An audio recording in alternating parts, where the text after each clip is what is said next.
غور سے دیکھیے گا اس ویڈیو کو، اس میں بتائیے گا آپ کو کیا سمجھ ہوتا ہے۔ ایک چھوٹی سی بچی جا رہی ہے، اس کو کوئی نہیں دیکھ رہا۔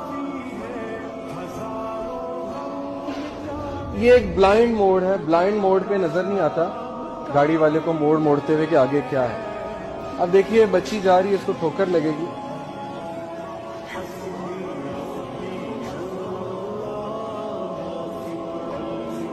یہ اس کو ٹھوکر لگی اور اب آپ قدرت کا کرشمہ دیکھیے گا کہ اوپر سے گاڑی گزری اور وہ بچی جو ہے کھڑی ہو جائے گی، اس کو کچھ نہیں۔